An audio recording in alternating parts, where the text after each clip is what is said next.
Hello everyone, MFPallytime here, and welcome back to Heroes of the Storm. We're continuing our Illidan deep dive, and in today's video, our targets are set on Battered Assault. I have stayed away from this talent for nearly the entirety of my time here in the Nexus. Some of my friends have been able to get amazing results at this, and every time I try it, it just never seems like I'm connecting quite right. In today's video, we rectified that a little bit. I would definitely not recommend taking Battered Assault against enemy teams that have a lot of ranged attackers, but if you can find the right comp and your team plays around you, this talent alone can pop off like crazy. And better yet, you don't have to wait for your quest to be completed with unending hatred for the power spike to begin. You can get it right at level 1. As always, I hope you guys enjoyed today's video. If you do, please be sure to hit that thumbs up button. You can find more of our Heroes of the Storm deep dives down in the video description. We have a playlist that we are constantly adding content to, so make sure you get your fill. Without any further ado, let's get into today's game. All right, ladies and gentlemen, we find ourselves in the Infernal Shrines today. The friendly team, Illidan, Murden, Abathur, Kerosene, and Zebo. The enemy team, Malfurion, Garrosh, Imperious, Chromie, and the Butcher. I'm actually considering Battered Assault this game mainly because the Butcher's in it, and I think that would get pretty good value. I'm not going to lie, I'm not the best with this build. This has been one of those talents that I always kind of suck at. But here's how it works. You need to use your W, Sweeping Strike, to move over 2 enemies at the same time. Example, that right there. After you do that, you get a very big increase in damage, which allows you to do things like that. However, if you don't land your ability, and you don't jump on someone like you should, you basically get no value out of your level 1 talent. So it's a gigantic damage spike if you can make it work. The enemy team clumped up can be a very good thing for me. That being said, AoE silence could be a problem. Imperious Spear could be a problem. We will have double cleanse on Dash, theoretically, if he wants to go that way, if Kerosene wants to play that build. So we shall see. We shall see. This does require a lot of paying attention, which I'm not good at. We'll see if we can make it work. Chromie, inside of her own stopwatch, is not able to make it out. Let's... Is he charging? Oh, that didn't count. I tried to W forward there thinking that, I don't know what I was thinking. I knew I was going to get stunned by the Butcher. All right. We're just going to have to change our mindset a little bit.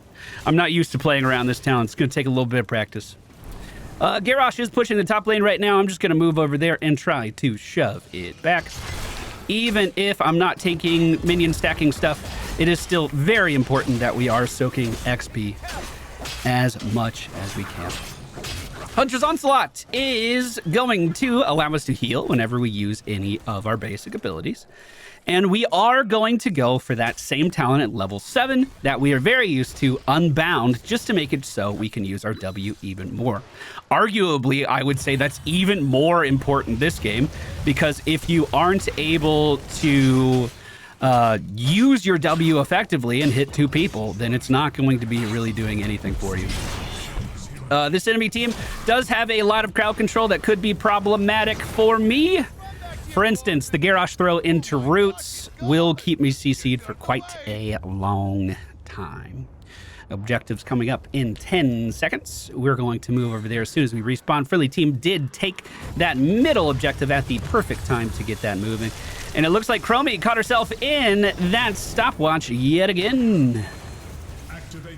Okay, I'm on my way over. There is a case to be made for taking Immolation on a map like this because it would help your damage versus these monsters quite a lot. If we take a look at the Butcher's stacks, he's at 3 right now.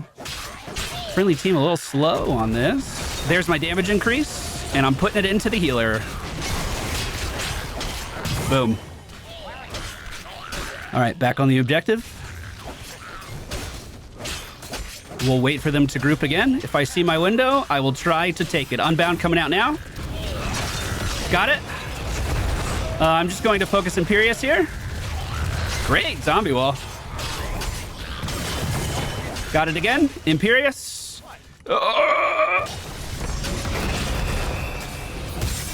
Got him. Sometimes it's about sending a message.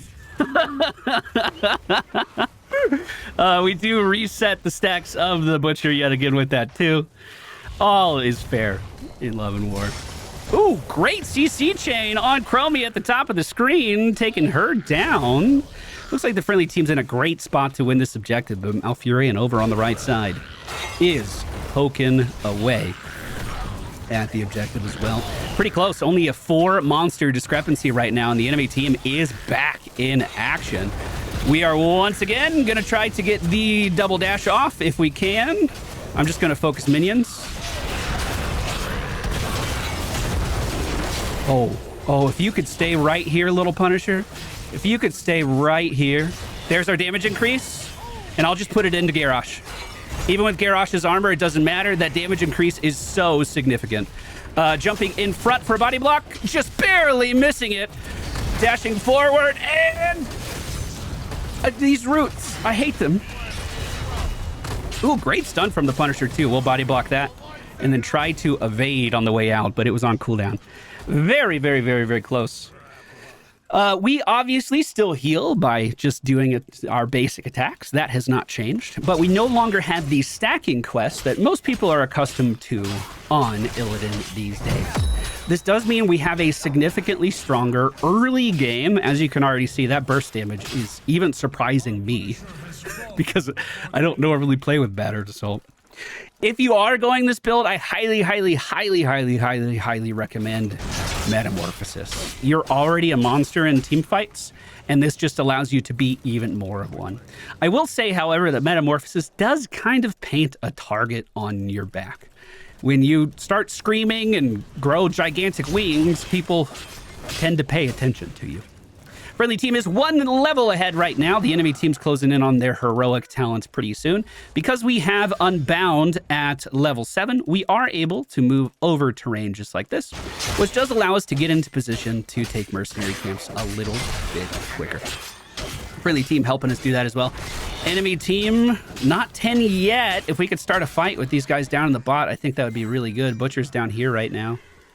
If it's only me, I don't want to do it, but of course we... Oh, the Butcher left. Then I do want to do it. He's charging in on Muradin right now. 7-sided strike, stopping that advance. Chromie kind of getting poked down behind the wall too. We should be able to take this, I think.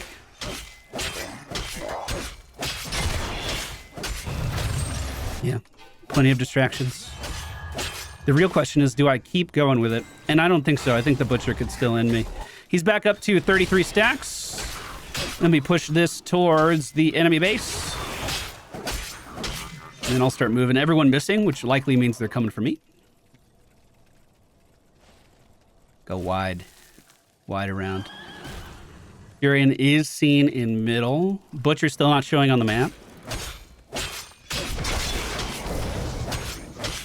I think I'm okay. Oh, we found him. Boys, we found him. I'm on the way.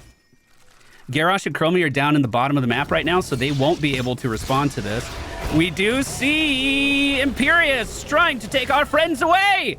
The 7-sided strike does catch him for quite a lot of damage after, and then we jump in and finish off our Unbound quest, giving us a second stack of our W ability. Nimble Defender is going to allow us to gain armor. Basically, if you take Unbound, you should be taking Nimble Defender. It allows you to just gain armor for just using your W ability, which you're going to be using quite a lot. I want to jump in the way of Garrosh here and just try to impede him from going where he's trying to go, no matter which direction it is. Every time we auto-attack, we're lowering our cooldowns too, which makes that significantly easier to do. The objective is coming up in 14 seconds in the mid lane of the map. I have a sippy cup available. If you take your sip, you should pretty much immediately fight with it on Illidan, though. That's kind of my view. Because all this regen is nice, but we have a ton of regen already. If the Butcher charges me, we do have the option of getting out of that charge with Metamorphosis. That is not normally in our wheelhouse of being able to jump away. because Hunt is the most commonly picked heroic ability for Illidan now. What year is it, dude? That's crazy to me. This could be a potential good engage for us. However, I think it might be a little too late. We did get the Battered Assault proc onto Imperius, and we will be able to get it again, this time on Chromie, dealing massive damage, jumping in to finish him off. Let's see if we can stick to Furion. We cannot, but I can double back to move in the other direction and make sure Imperius doesn't get out of there. Now we go back to what we were doing before. Finishing off these monsters, hopefully relatively quickly. Making sure we're always auto-attacking to keep our sweeping strike ready to go. And keep the damage increase rolling that you can see on the left side of the screen. Pretty commanding spot so far. We have a 3-level lead right now versus this enemy team. The Butcher's sitting at 60 stacks of meat right now, so that could use some resetting if we're able. Does look like he's farming that down in the bottom lane right now. Enemy team not showing everyone. I was hoping I could take this, and it looks like we can. Bro, the attack speed from Abathur with this build is fucking nuts, actually. Big damage going out on Imperius. We aren't going to be able to finish him off because he's already dead. Oh, so am I. Oh my goodness gracious. The silence from Malfurion showing just how strong those can be. I was spamming Metamorphosis that whole time to try to reposition this way, and I simply could not do it. How long is that silence? 3 seconds! 3 fucking seconds! That's an eternity! And that's why silences are so strong versus Illidan. Because the moment my ability usage turns off, my survivability also goes way down. Of course, we're still healing with our auto attacks, but with this setup, we're not getting the most we possibly could out of our auto attacks. Okay. Here's the other part of the build I suck at. I've actually been doing pretty good with the Battered Assault, I think. But this part is hard. Hitting 5 heroes with Sweeping Strike allows Blade of Azagnoth to be activated, increasing basic attack damage by 75% for 8 seconds. That means if we land our W, that damage bonus stacks with the other damage bonus. So we just did it. Now we activate our thing. Look at that fucking damage. We metamorphose in. We finish him off. We W again as soon as we can. Oh, Malfurion.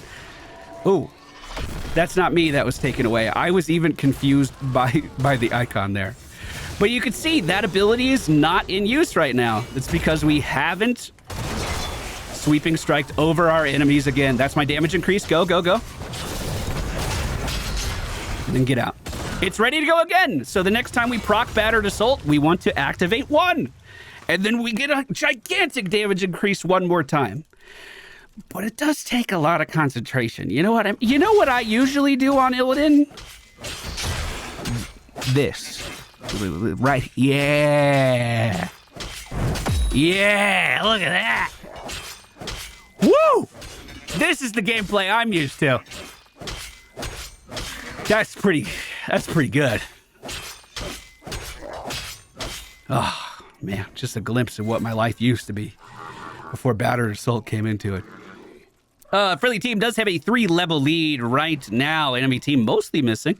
Middle building is super duper weak, and I would love to get in there and do a little bit of damage. Metamorphosis is back off of cooldown, so we can use it. Trying to get out of those roots. Turning around for Imperius here. Dodging the stun if I can. I thought it was coming a little bit faster. As soon as he lands, jumping forward, Battered Assault, and big damage increase. We're looking at Garrosh too. I can't move. I can't move. We met out at the last moment. I could have meted into that fight too, to be fair. I will heal up off of this Mercenary camp. With our ability healing coupled with our auto attack healing, we can heal up just fine. And then we have more pressure on the map as the objective is coming up once again in 3 seconds. Oh, still not quite enough damage to finish off that middle building, though. Butcher at 123 stacks right now. Still not done with his quest. Our life's going to get a lot harder if he does ever manage to finish that. We are already halfway through this. What's our mercenary camp timers? Minute 40 and 130. So we're not going to be able to get any additional pushing. Imperius is going for that top camp right now. I would imagine the butcher's already up there because we saw him middle. So I don't think I can mess with that at all. What I would really like to do is pretty much exactly what Fox is doing, I think. Yeah, just get a kill and finish off that building, and then we can go down here and actually push in with the Punisher when it shows up. For this setup, I am going to take Nexus Blades again. Just increases our auto attack damage even more, which has some beautiful synergy with our setup already. We need to wait for the enemy team to clump up again. I don't think that counted as 2. This should. It didn't. Can't get 2 there. It did jump in to eat that. Okay. And you know what they say. When an Illidan gets on the base, the game's over. Do people say that, right? I definitely say that. He's the hardest thing in the entire world to get off a core. All right. This is probably the hardest build for Illidan to play. You have the complete opposite one that we showed off in the last episode, which is basically go attack those guys until they're dead. And this one where you have to constantly think about where you're standing, your dash direction. Are the enemies actually playing around you enough? Are they grouping up enough? Can you then activate Blaze of Azagnoth for even more damage? It is so much to think about. If our last build was 0 stress Illidan, this is 100% stress Illidan. Talents we went for today were Battered Assault into Hunter's Onslaught, Unbound into Metamorphosis, Nimble Defender into Blades of Azagnoth, and then Nexus Blades at level 20. Metamorphosis here wasn't just for style. It allowed us to dodge away from the potential damage coming in from the Butcher. For instance, we could dodge the Lamb of Slaughter as we see it forming underneath us. Just press Metamorphosis and suddenly you're good. You're good to go. It allows us to get out of his stun. But more importantly, if we did jump into a team fight, it gives us a bunch of health to be able to trade and heal even more. 26,000 self-healing that game. That's not that bad at all.